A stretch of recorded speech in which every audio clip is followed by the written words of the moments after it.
spends time to learn such things? That is my question. Everybody, I'm not saying that women are actually very free to do these things nowadays. It is not like the olden days. In olden days, women were not allowed to do these things. But now, nobody is preventing them to do these things. But who does? So who is at fault? Is it the fault of the man? No. It is the fault of yourself. Women has to understand this. That is my message to my colleagues. Among all these things, I haven't found any single person who spends 10 minutes a day to learn something from a scripture. In Indian scripture, you have to learn Veda. There are Vedangas. There are the Prasthanatraya is there. Then the Tantric Prasthanatraya is there. Srividya Prasthanatraya is there. Then Sankhya, Yoga, Kanada Vaisheshika is there. Jyotisshastra is there. Music, musicology is there. Carnatic music.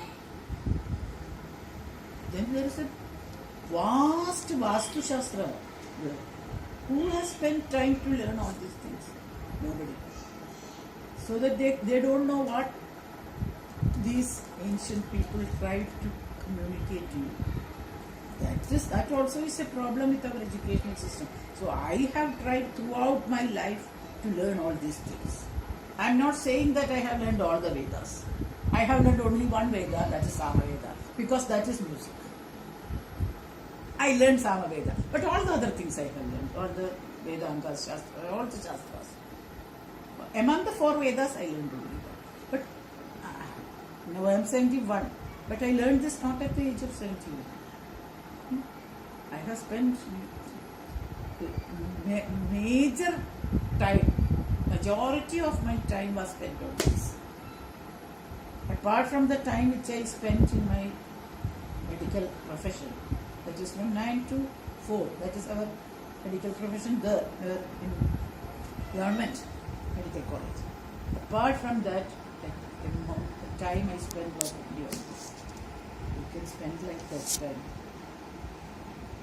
So that is why we are not knowing and saying that we are not allowed to learn this and that. To learn, it needs lots of time. And to put it into practice, you need a self-will.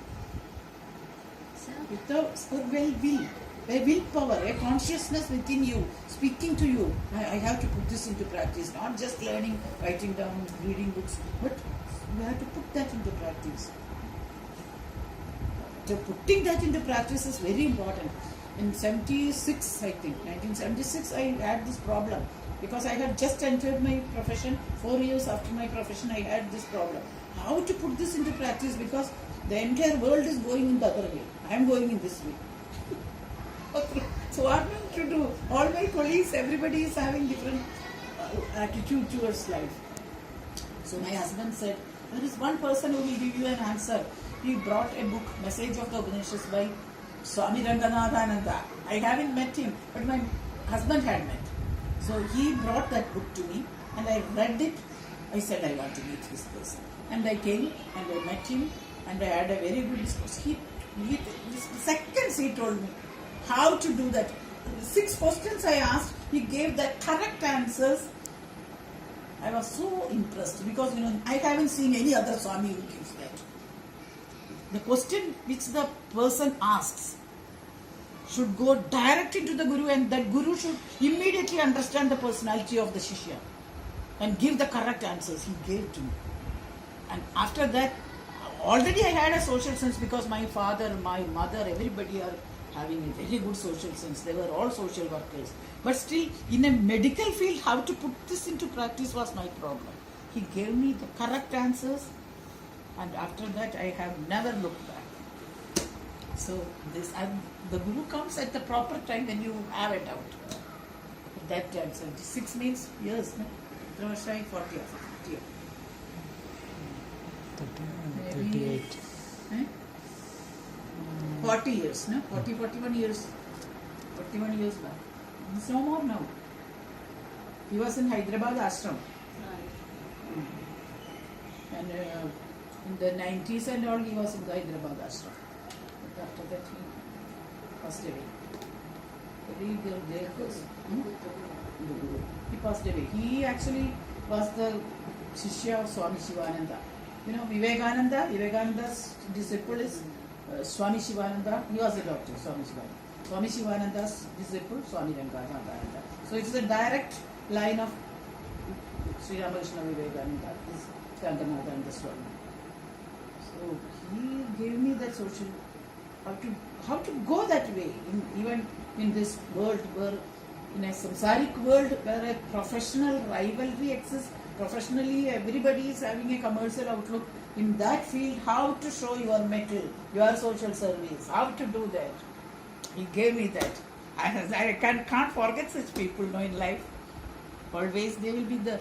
And I understood that it is possible for me. And I started doing. And when I started studying all these scriptures, when I have almost finished the scriptures, Guru Nityachaithanya Yathi comes. He comes home. And to my house he came. And I didn't even know that he is coming. Somebody came and told me that the Guru is coming. So I said, I don't know how to do the obeisances to the sannyasi and all. I am a very common person, very common, very ordinary human being. I don't know how to do the puja, the father puja, this and that. I don't know all these things. If he comes home, I will be in trouble.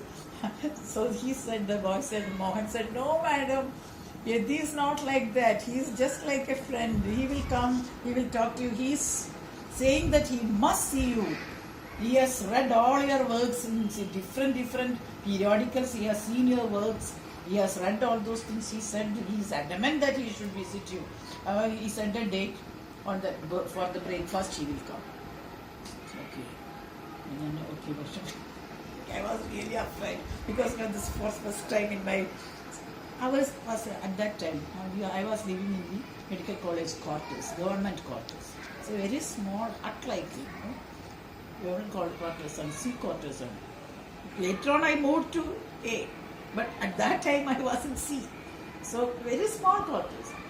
He came and was very, very friendly human being. And he told me, he asked me, now what are you doing? I told him I am writing the Prasthana Traya, this and that. So he go through all these things, just pages. He said, one thing, there is only one woman in the whole world has done a commentary on Prasthana Traya. Who is that? It's you. I didn't know that. If I had known that earlier, I would not have done that. Because I don't want to create problems. No, nobody had attempted that. But you have finished that. That means you have done a remarkable work. That's why I wanted to meet you. And I came here because he said that day was his birthday. He said, today is my birthday. Usually when I am around in Kerala, I take the first food from my own mother. I wanted to take the food from you because you can be honored as a mother. Because I have read your writings, many things. I was so much. Then he said, he was older than me. So he said, even though I am older than you, I am coming to you as a mother. I want to respect you as my mother because you have done all these things. Okay, so such experiences we have gone through, the thing is that with all these experiences, I haven't even expressed these things to others.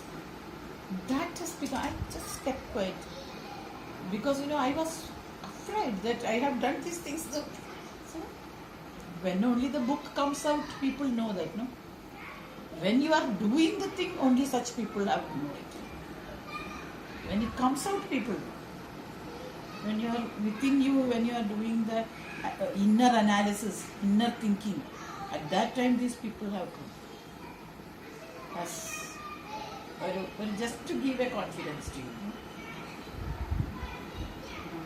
He told me, Guru Nityachaithanya told me, you are a chosen person. You will have to do certain good things to society.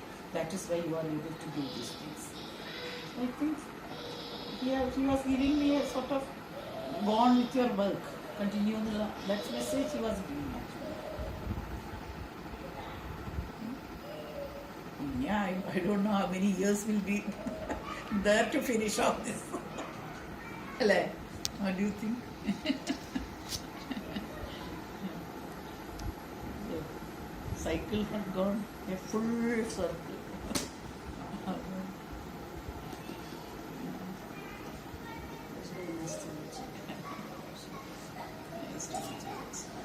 Pleasure meeting you and hearing about all of your experiences. Not just music, well, music is there, but not that alone. So many other experiences also we go through, you know, as doctors, as human beings, as different professional fields. You go through so many. All those things make your personality, your consciousness. You know? Everything is in you, within.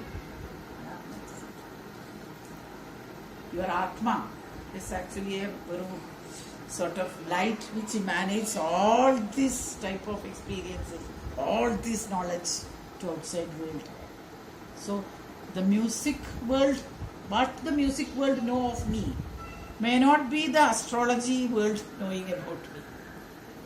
So they are more interested in that part of me. Similarly, the Upanishad, that thing, those people are in yoga people, all those people are interested in that way. Medical people are interested in that aspect, you know. So in that way, your Atma is emanating a type of something about all these things. But from where does it come? From within only. It cannot come from outside. So your consciousness has become a transformed thing from what you had been in the seed stage or the child stage. But at the same time, the childlike innocence, the childlike wonder towards life. When you come or when she comes or when he comes, there's a wonder in me because you know these people are people, you know. Your client is an individual that comes to you for something. So that wonderful experience of a childish or rather innocent experience of having a world around you which is beautiful, which is lovable, which you have to take care of, which takes care of you. That sort of a feeling. This is what we take when we go up. Nothing else. Nothing else. All the other things you just leave alone. We go up with only this consciousness. That consciousness, that levels of consciousness, especially since you are a music therapist, and I look into the psychology of Carl Gustav Jung and also the Gestalt psychology. These are the two psychological fields in which I have concentrated about the consciousness thing. The others I'm not much interested in because of the mandala experiences. You know, Jung had done a lot of mandala experiences, the yogic chakra mandalas. Mandalas, you have it? That mandala experiences, those experiences are very good. Those actually have come from the tantric and yogic sciences of India. The entire, now I'm doing that Malayalam thing. I am trying to put onto the computer. I have written in notebooks, Sharada Tilaka Tantra. It gives all these mandalas, different types of mandalas, these mandala experiences. Now when you stimulate one place, one chakra, different types of mandalas, this concentric mandala experience, beautiful experiences. All those things are tantric actually. You might have learned those things because he uses certain Sanskrit terms. Even the mandala is a Sanskrit term. Mandala is a Sanskrit term. Similarly, he uses the word nirdvandva. Nirdvandva is a Sanskrit term. He must have known Sanskrit. I think so. He knows. So, I don't know, East and Western Tamil, you have to bridge by these things. Bridging East and West by this consciousness and psychology through the philosophy of East and West. You have to bridge. It's not just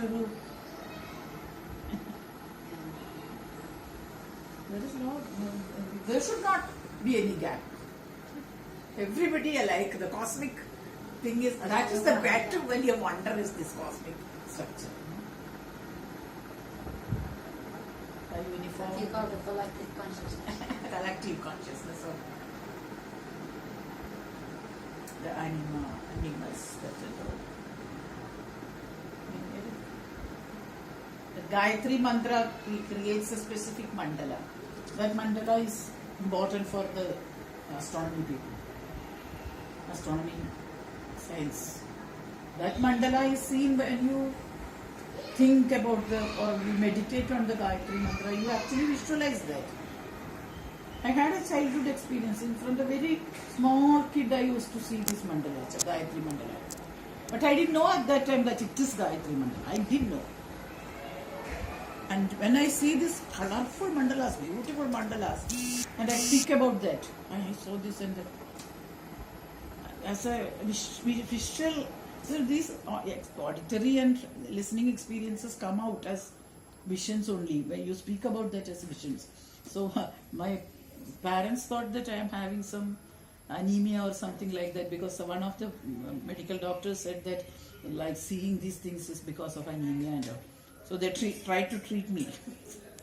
But this continued in dreams. Whenever I sit in meditation, it comes and I came to know about it is the mantra I am chanting is Gayatri mantra, and this mandala I am visualizing, but I didn't know that it is Gayatri mandala. I came to know about it only in 1977. That is, I was 27 or 28 years old. Till that time I didn't know that this is that what I am seeing. Then I understood that this is it. So it has been shown to us from the very beginning. That means God had a specific plan for an individual. Every individual, for every jiva, there is a specific mandala, there is a specific plan for the Almighty. We have to move in this way, this way, this way. In that mandala is predetermined. Predetermined harmony. That is what is happening. Now that harmony goes on, goes on. Collects experiences, shares it with them. That's it. You, me, she, me, everybody is that. Jiva.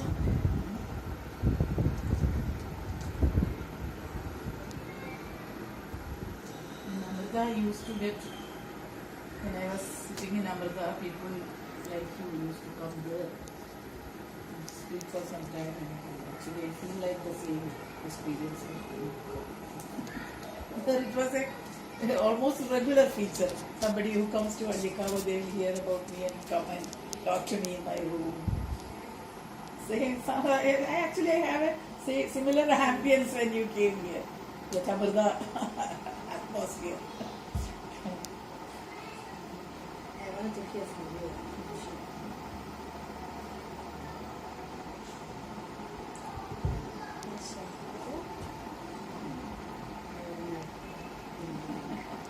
So nice to meet you. And for all what you share and everything comes with the yes. I don't have a book to give you because these are all sample demonstration books. All these books I have finished. They gave me about